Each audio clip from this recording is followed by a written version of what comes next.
Hey, what's going on, man? Another one, and it's the real question. Okay, so what type of cornball are you? Now, this is sponsored by a discussion a friend of mine and I had basically about Tyler the Creator, right? So he just was posting about it like, yo, Tyler the Creator is corny and, he makes music for this black, weird, oh, I'm so depressed type of, crowd. And, Tyler eats well off that. Of course, people hated on what my man was saying on some like, yo, you hate it and you don't get it, you stuck in the past, all that kind of shit. And, some of that might be true. But the point is, what type of cornball are you? Like, I would argue that hip hop is in the market to sell music to cornballs, pretty much, right? Now, for example, Tyler to me is corny. I'm just not a fan, right? He's that sort of like emo, depressed, suburban skate, white boy rock band type of cornball.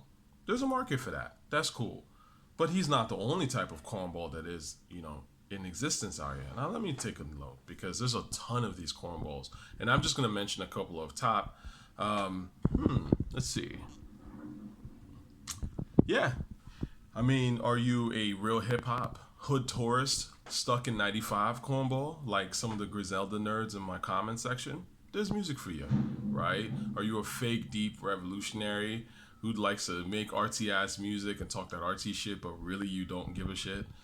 There's music for you. You know what I'm saying? Like, are you a lean sipping, money phone type of cornball? There's music for you. Are you the bad bitches in the club?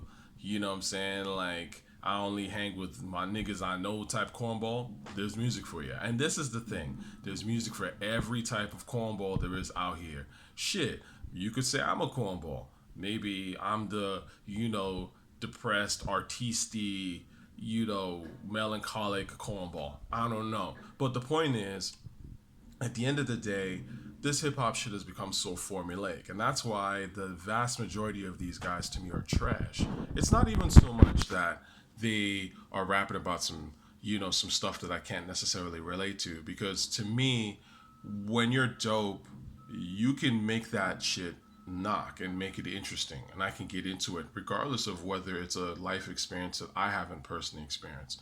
But because it's so well done, I can kind of see it through your eyes and I can relate.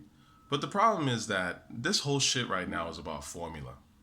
That's just all it is. And that's why I kind of shit on people, because I just see the formula behind it all. Like when I shit on Griselda pretty hard, I guess. I just see the formula. It's too obvious to me, right? And a lot of this stuff is formulaic garbage. It doesn't matter whether it's mumble rap or retro rap or, whatever it is. It's just formulaic trash, pandering to some, niche audience of some sort. Or not, you know what I mean? Like, it's like so obvious that it's boring. And this was bound to happen. Okay, so let me go over some things I think are actually pretty interesting about this. I had a professor once, and he was telling me that basically every single genre goes through these three stages, right? It doesn't matter whether it's music, hip hop, rock, film, whatever, right? There's always three stages to a particular art form or even maybe even just product in general. The first stage is the prototype stage.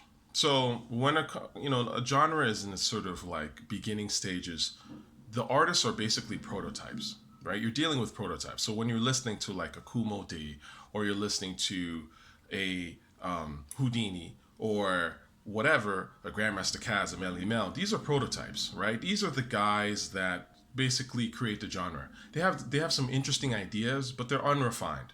They're the ones that sort of brought these ideas and lives into existence, but they're not really fully refined because it takes time and other people to refine that shit. So you're dealing with prototypes, and prototypes are interesting in the beginning, but they don't appeal to everybody because they're still sort of unrefined, right? Then you start getting into the archetype stage. Now, the archetype stage is the most powerful stage because this is when all the elements of a particular genre are at their peak, right? So, you're scratching your production, your rhyming, all that shit is at its peak. And that's when you're able to deal with archetypes and you're seeing the emergence of archetypes like a Nas, a Jay-Z. These are archetypes.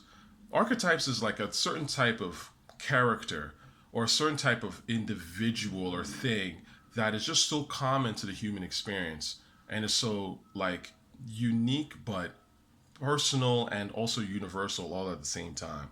Like for example, Jay Z is the archetypical uh, guy that gets money. You know what I'm saying? There's a certain type of individual in this world. It doesn't matter whether you're in the hood or in the suburbs, whatever. There's a certain type of person that is like, yo, I gotta get money by all means. But it's even bigger than that because Jay Z, to me, the real genius of Jay is Jay's whole thing is speak wealth into existence, and that's a human thing. Like, I mean, we've been doing that shit since the BCs or whatever. You know what I'm saying? Jay has that spirit of like, yo, like I want it, I'm gonna get it type of thing. And you have to respect that. And he does that in really interesting ways.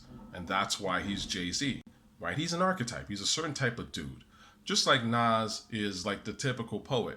Poets are the guys that sort of observe other people and are able to express the lives and thoughts and ideas of other people through himself.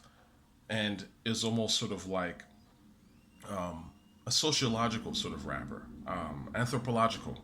Like they're able to sort of capture the moods and histories of people. That's a certain type of guy. That's a certain type of individual that we cherish in society. And Nas is that guy, right? So these are archetypes, right? You could argue that Slick Rick and Rakim and KRS-One were also archetypes in their sense. Archetypes being like the guys that are the pinnacle of a particular art form that everything else sorts to, basically derive from. Like you look at a Most Def, for example, like a Most Def would not exist without a KRS-One, right? Like a KRS-One is a certain archetype, right? Like that educator, that guy that's like basically going to open your mind up and teach you shit. That's a certain type of archetype. It's a certain type of essential thing in hip hop. And so, listen, when a genre is at its peak, you basically have a shitload of archetypes out here, and they are the perfections of the prototype. Now, hip hop peaked in 95, 94, 95. Let's be real here. Okay, like that's really when the shit peaked. Okay, since like 96, 97, this shit has been going downhill like steadily. It's just facts.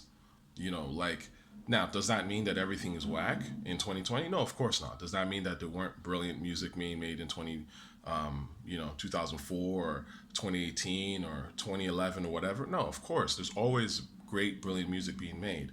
But the culture as a whole peaked in like 94, right? With Nas and Jay and Big, that's kind of where it peaked, if we're being honest with ourselves.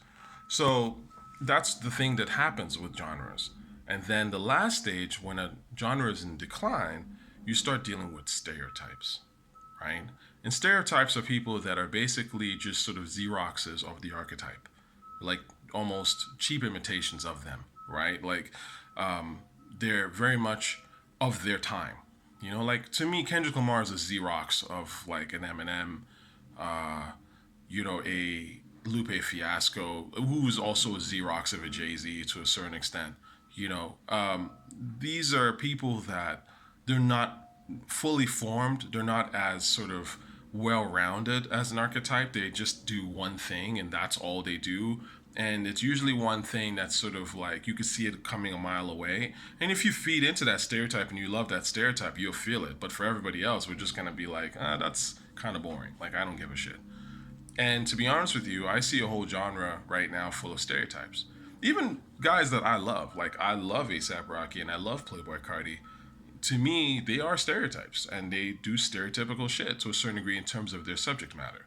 They're probably the least stereotypical, which is why I fuck with them to begin with, because they do try to sort of do their own thing musically, but they are at the end of the day not really rapping about anything that's like super profound. And I think this is what's interesting. It's not even so much about whether you're profound or not that makes you an archetype, right? It's more about what you're expressing that is either unique or not unique, right? So you look at like Noriega, for example, Nori. Like Nori is a certain type of rapper. I would argue that Nori is maybe an archetype of some sort. He's definitely a descendant of Biz Markie. Because I mean, you don't have to be deep and intellectual. Like again, this is things that we are in our nature. Part of our nature is to be the jesters, to be goofy, right? Redman is an archetype, right? Redman is the comedic rapper, and comedy is important in hip hop. You know, you can't get too serious all the time, right? So, someone like Redman to me is an archetype. You know, he's basically Biz Markie and, you know, other sort of comedic rappers that sort of I can't sort of think of at the top of my head, like Cool Keith even like at its peak, right? Like Redman was like the funniest dude out here for a minute type of thing, and has made some of the funniest hip hop ever, right? There is a way to do that, right? And I think this is where I have an issue with a lot of these rappers, and that's why people sort of look at me and go, "Oh, you're just a hater," blah blah. But it's like, nah, I just see stereotypes walking around all the time. And to me, when I got into hip hop, I just caught the tail end of it to a certain degree of when it was still like archetypes being established. So I know the difference. You know, like Nipsey Hussle to me is a stereotype of a Jay Z type of rapper. Oh, you know, young man, you got to go out here and get yours, yo. You know, I set up a corner store and I own stock and I'm that nigga. Like, that's boring to me. I've heard that already.